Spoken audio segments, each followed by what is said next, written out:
Hi friends, मेरा नाम दीपक जैन है और मैं हूं founder infinity games LLP. So friends, सबसे पहले thank you so much YouTube channel को सब्सक्राइब करने के लिए, लाइक, शेयर और कमेंट करने के लिए। सो फ्रेंड्स, हम आज का टॉपिक कवर करेंगे हेल्थ इंश्योरेंस के अंदर बेनिफिट और कवरेजेस क्या क्या मिलते हैं। ऑलरेडी सेम सीरीज के अंदर पहले 3 वीडियोस अपलोड किए जा चुके हैं। अगर मेरी रिक्वेस्ट है, अगर आपने वो वीडियोस नहीं देखे हैं तो टॉपिक 1, टॉपिक 2 एंड टॉपिक 3 के नाम से वो वीडियोस ऑलरेडी अपलोडेड है। सो फ्रेंड्स, आज हम बात करेंगे कि हेल्थ इंश्योरेंस पॉलिसी के अंदर क्या क्या बेनिफिट्स और कवरेजेस हमें मिलते हैं। तो जब सबसे पहले हम बात करते हैं हेल्थ इंश्योरेंस या मेडिक्लेम, हम हेल्थ इंश्योरेंस की बात करें और मेडिक्लेम शब्द ना आए ऐसा पॉसिबल नहीं है। तो ये सेम उसी तरीके से है, जब हम मार्केट में टूथपेस्ट परचेज करने जाते हैं तो हम कोलगेट जरूर याद करते हैं। सेम वे हम वॉशिंग पाउडर परचेज करने के लिए जाते हैं तो हम सर्फ को जरूर याद करते हैं। तो सेम वे जब हम हेल्थ इंश्योरेंस परचेज करने जाते हैं तो हम मेडिक्लेम को जरूर याद करते हैं। सो फ्रेंड्स, आज हम लोग बात करेंगे 10 ऐसे मेन इंपॉर्टेंट पॉइंट्स की, जिनको अगर आपने समझ लिया तो आपको हेल्थ इंश्योरेंस की बेसिक अंडरस्टैंडिंग बहुत क्लैरिटी के साथ आ जाएगी। So first point is some insured. Some insured वो अमाउंट होता है जिस अमाउंट के लिए आप किसी भी कंपनी को क्लेम कर सकते हैं। ये सम इंश्योर्ड 3 लाख रुपए से शुरू होता है और 1 करोड़ रुपए तक की पॉलिसीज आज की डेट में मार्केट में अवेलेबल है। मेट्रोज के अंदर मिनिमम कंपनीज 5 लाख रुपए का सम इंश्योर्ड ऑफर करती हैं, बट मेरा पर्सनली सजेशन हमेशा ये होता है कि आपको 10 लाख रुपए से कम की पॉलिसी को ऑप्ट बिल्कुल भी नहीं करना चाहिए, क्योंकि आज की डेट में हॉस्पिटल्स के अंदर जो मेडिकल एक्सपेंसेस हैं वो बहुत ज्यादा हैं। तो फ्रेंड्स, सेकंड बेनिफिट की बात करते हैं, वो है इन पेशेंट ट्रीटमेंट। इन पेशेंट ट्रीटमेंट, जैसा कि इससे बिल्कुल क्लैरिटी भी आ रही है इस वर्ड को पढ़ने से। इन पेशेंट ट्रीटमेंट, इसका मतलब ये होता है कि आपको आपकी हेल्थ इंश्योरेंस पॉलिसी से क्लेम जब भी मिलता है जब 24 घंटे का हॉस्पिटलाइजेशन होता है। अगर 24 घंटे का हॉस्पिटलाइजेशन नहीं होगा तो आपको आपकी हेल्थ इंश्योरेंस पॉलिसी से क्लेम नहीं मिलेगा। थर्ड पॉइंट हम लोग डिस्कस करेंगे यहाँ पर डोमिसिलरी ट्रीटमेंट। डोमिसिलरी ट्रीटमेंट का मतलब ये होता है कि जब घर पर रहते हुए ट्रीटमेंट होता है, तो इसे हम इस तरीके से समझ सकते हैं कि आपके आसपास इस तरीके की कंडीशन हो जाए कि हॉस्पिटल्स के अंदर बेड ही अवेलेबल ना हो। और ये आपने सेम सिचुएशन 2020 और 2021 में ड्यूरिंग कोविड बिल्कुल देखी होगी। फोर्थ पॉइंट की हम बात करते हैं और ये पॉइंट है डे केयर प्रोसीजर्स।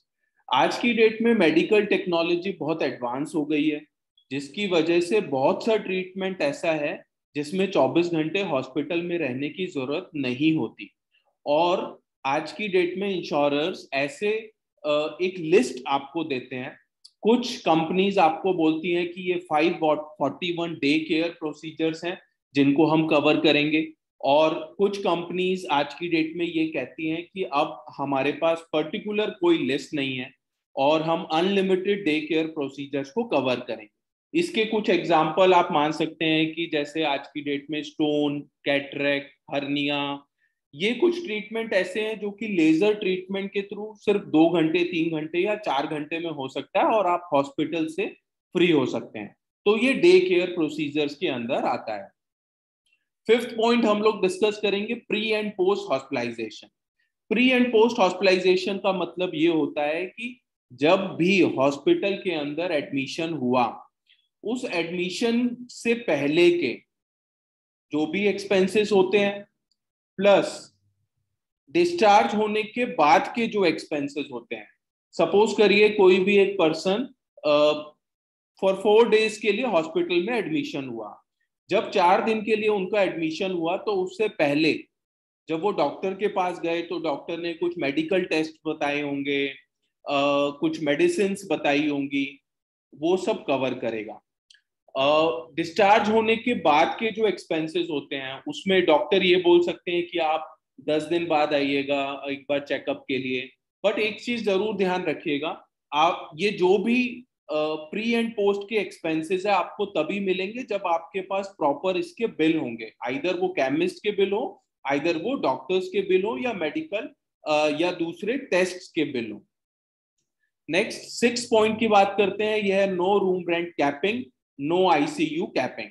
सो अगर आपने एक ऐसी हेल्थ इंश्योरेंस पॉलिसी ली हुई है जिसके अंदर कोई रूम रेंट कैपिंग नहीं है, तो आप हॉस्पिटल के अंदर जाकर कोई भी रूम सेलेक्ट कर सकते हैं। आप डिलक्स, सेमी डिलक्स रूम ले सकते हैं। और इसके अलावा अगर आपने विदाउट कैपिंग पॉलिसी ले रखी है तो आईसीयू की भी कोई लिमिट या कोई कैपिंग नहीं होती है। देन नेक्स्ट हम बात करते हैं को पेमेंट की।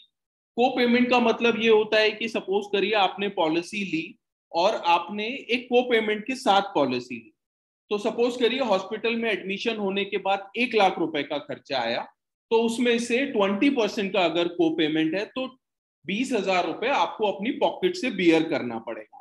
तो इसलिए सजेस्टेबल ये होता है कि आप प्लीज सिर्फ सस्ते के चक्कर में एक को पेमेंट वाली पॉलिसी अगर ले लेंगे तो आपको हर हॉस्पिटलाइजेशन पर खुद से भी चार्जेस बियर करने पड़ेंगे। देन हम बात करते हैं कम्युलेटिव बोनस की। कम्युलेटिव बोनस की अगर बात करते हैं तो ये आपको तभी मिलता है जब आपकी पॉलिसी में नो क्लेम होता है।